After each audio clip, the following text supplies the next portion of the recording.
Chinese coal industry is really big. I mean, by far the largest coal producing and consuming country in the world. And this year they're projecting to about 3.4 billion tons. U.S. for the last 15 years almost stay around 1.1 billion tons or that. So about 3 times, yes. And also I think because it's big, and they really don't have a central organization to manage it, so really very complex.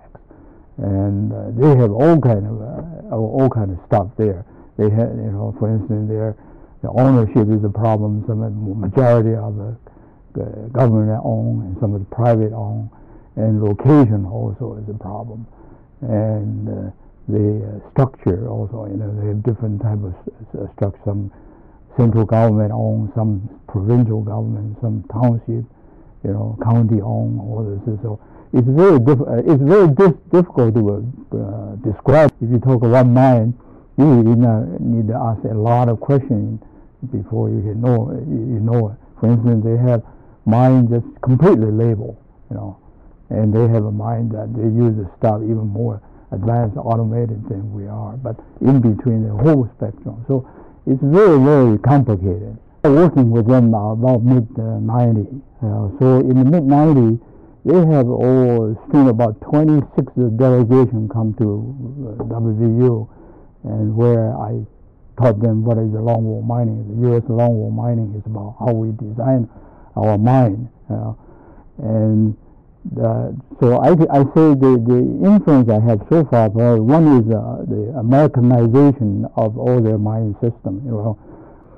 And I think right now, this year, I did a survey. Over 40% of their mines go that way already.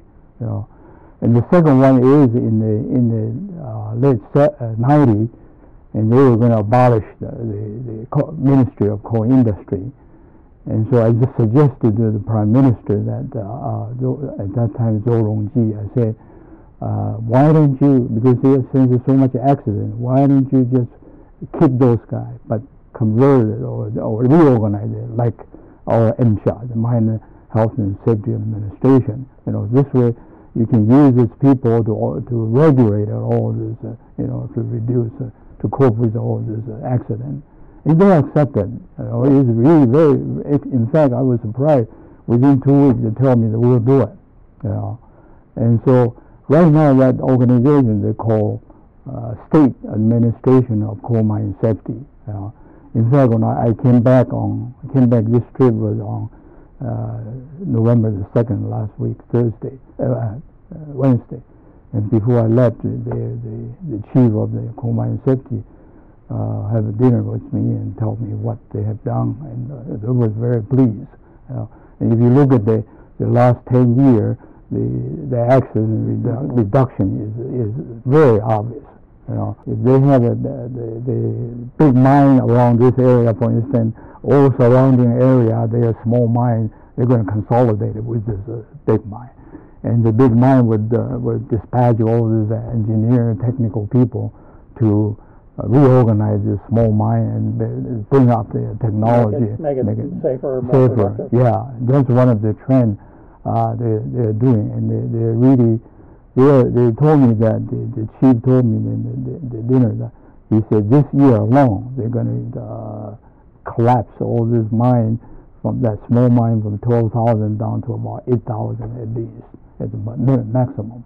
The government is planning that now, but the 14 they call conglomerate base, a coal base. In that the 14, every one of them.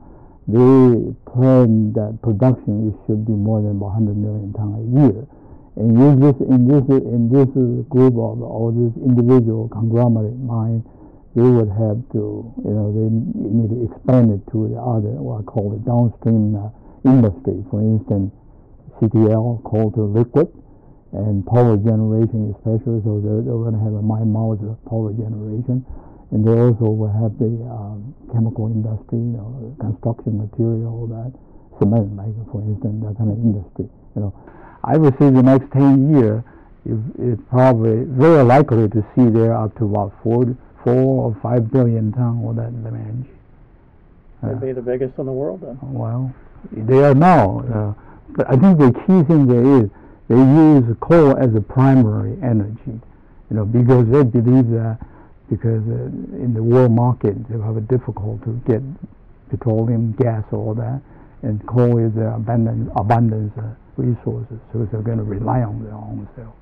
Dr. Peng, thank you very much. You're welcome.